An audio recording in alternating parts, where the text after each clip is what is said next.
I hope you're doing well today. I hope you've had a good week. I'm excited that we get to study the Bible for the next few minutes tonight. We really could not be doing anything better. Studying God's Word is a great privilege that I know I do, at least I take it for granted, and we shouldn't.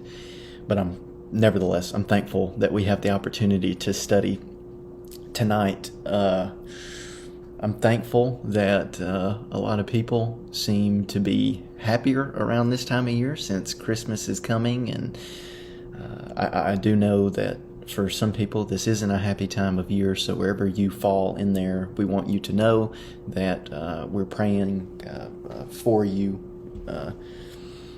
and we love you. If we can do anything for you at all, please ask us.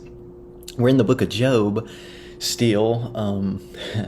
We finished chapter 27 last week, which Job finished speaking there. He talked about how he's a man of integrity in Job chapter 27. Well, in Job chapter 28, we get into this hymn of wisdom that is very, very interesting, and it's pretty thought-provoking. So we'll start here tonight. So if you haven't read Job chapter 28, please pause the video, go read Job chapter 28, and then we'll be ready to get into it.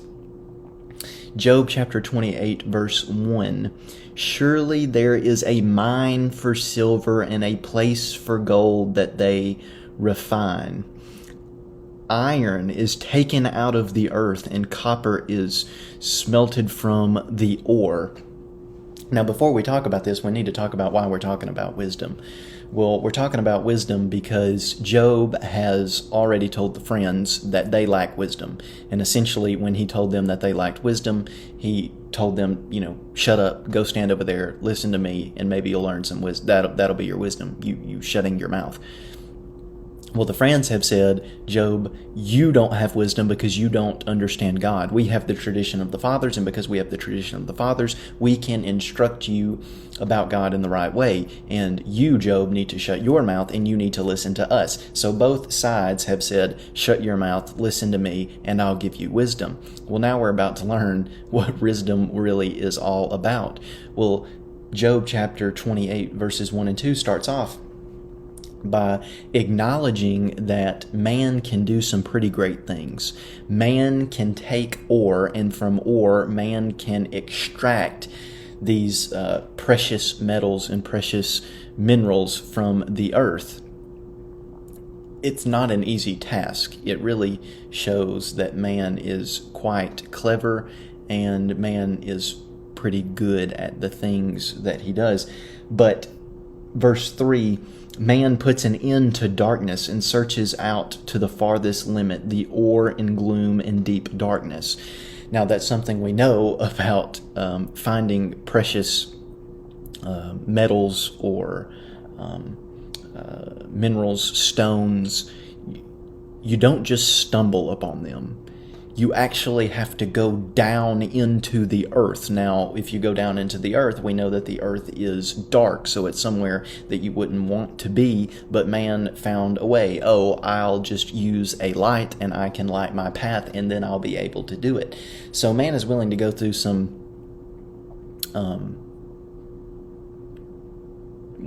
man is willing to do the extreme to find some things, and he appears here in Job chapter 28, man appears to be smart enough to do it. So he's able to light his path. Verse 4, he opens shafts in the valley away from where anyone lives. They are forgotten by travelers. They hang in the air far away from mankind. They swing to and fro. So in order to mine, man sets up these shafts. Maybe they're talking about vertical shafts. John Hartley talks about that in his commentary, that these could be vertical shafts, and man would tie a rope around him, and he would be lowered down into the earth where he could begin to gather the ore, the rocks. The fact that man goes to the valley away from where no one lives Well, we might understand why he would do that. A lot of people would want these stones, they would want minerals, they're high in demand, they want metal, okay, they want copper, they want iron, you can make tools from those things, they're very, very valuable.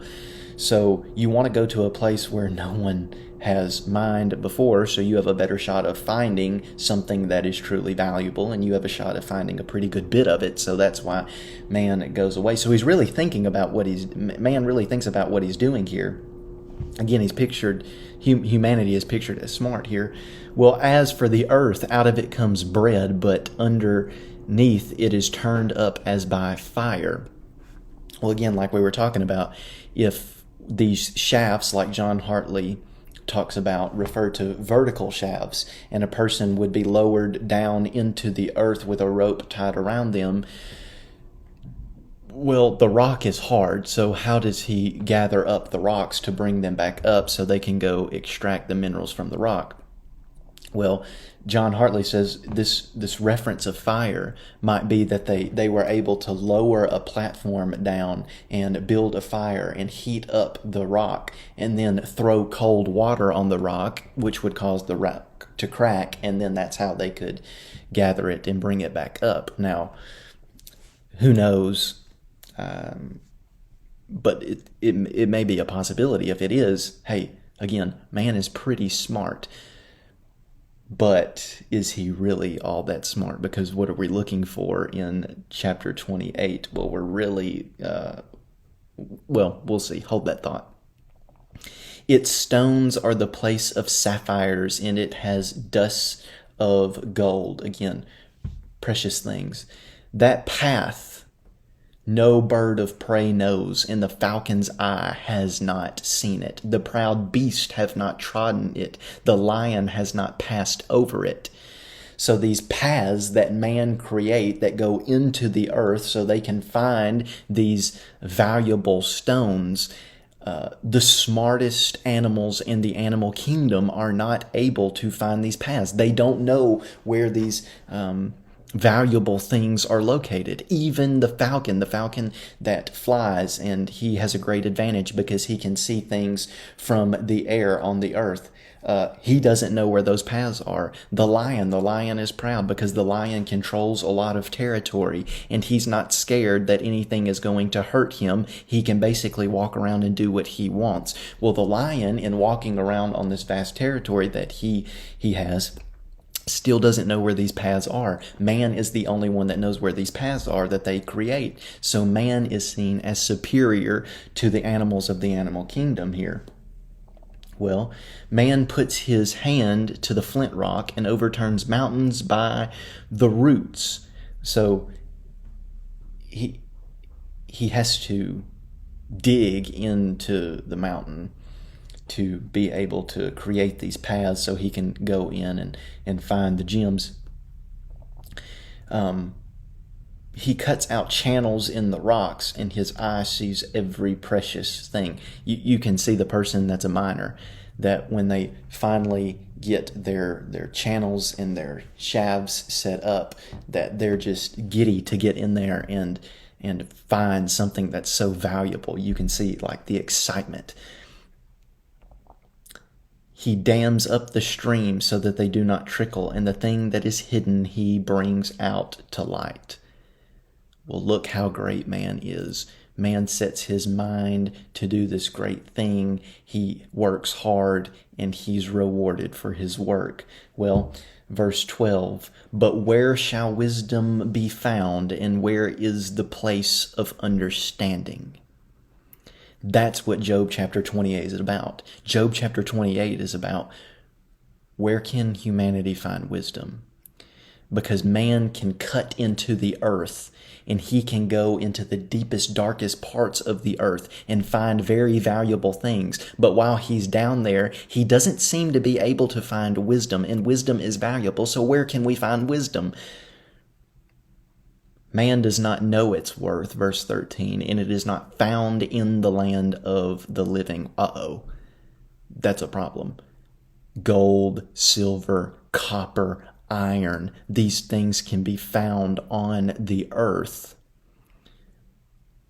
But wisdom, that thing that every person at least desires or would not have a problem with having, it's not found in the land of the living. Well, okay, what about the deep? The deep says, it is not in me, and the sea says, it is not with me. All right, so we've cut into the earth, we can't find wisdom. All right, well, let's go to the deepest parts of the sea where it is dark. So maybe here we have a representation of chaos. So there's order where there's light. There's usually chaos where there's darkness.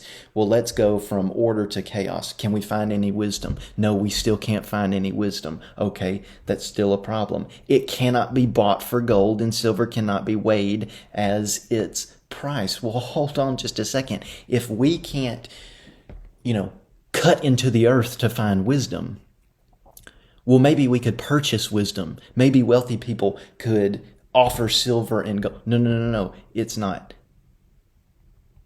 It's not available to be purchased. It cannot be valued in the gold of Ophir, in precious onyx or sapphire. Gold and glass cannot equal it, nor can it be exchanged for jewels of fine gold. No mention shall be made of coral or of crystal. The price of wisdom is above pearls. The topaz of Ethiopia cannot equal it, nor can it be valued in pure gold. So for the rich person that might think, maybe I can purchase wisdom, all the riches of the world, all the precious metals of the world, all the precious gems of the world, all those things brought together cannot purchase wisdom. Doesn't even come close to purchasing wisdom. Now, this shows us how valuable wisdom actually is and how bad humanity wants it, but just is not capable of finding it. From where then does wisdom come? And where is the place of understanding? Okay, so if I can't find wisdom on the earth, if I can't go to the deepest part of the sea and find wisdom, if I can't purchase wisdom myself, where can I find wisdom? You see how bad man wants it. He's like, it's looking all over for it, but he just can't find it. Well, where is it? It is hidden from the eyes of all living and concealed from the birds of the air.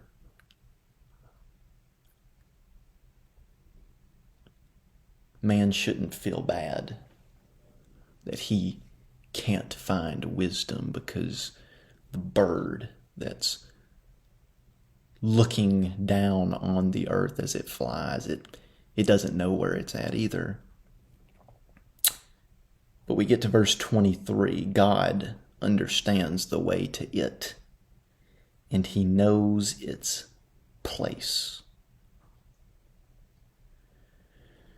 Well, what does that say about God? If humanity is pictured as superior here to the animal kingdom, because they're able to find things that the birds of the air and the animals of the earth aren't able to find.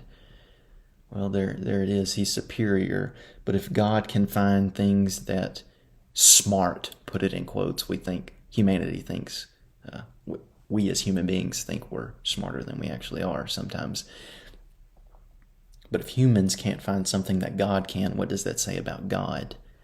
Look how great God is. Everything and everybody is looking for wisdom. God knows where it's at. Why? Because God is transcendent and he sees everything. Wisdom can't escape God. He knows where it's at.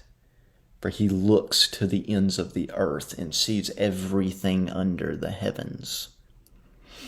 When he gave to the wind its weight and apportioned the waters by measure, when he made a decree for the rain and a way for the lightning of thunder, then he saw it and declared it, established it, and searched it out. We can know that God is wise. He utilizes wisdom. How can we know that? Well, we can look at the wind. Job 28 says. We can look at the water in the ocean, of the ocean.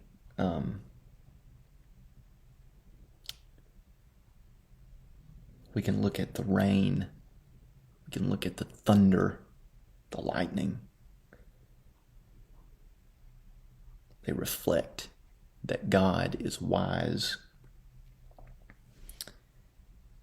Verse 28, and he said to man, behold the fear of the Lord, that is wisdom, and to turn away from evil is understanding. So here it is, God possesses this precious thing that every man wants. He wants wisdom, he wants understanding, but he can't find it. God says he can, but it's only through fearing him, having the appropriate response toward God. That's where man gets wisdom. He gets wisdom in responding appropriately to God, recognizing who he is as a person and recognizing the holiness of God and knowing where he stands in all of that. That's wisdom. And to turn away from evil is understanding. Man grows in wisdom, I guess you could say, when he is obedient to God. There's no wisdom without God. Well, we're going to pick up in Job chapter 29 next week. I hope that you have a great rest of the week, and I can't wait to see everybody Sunday. God bless.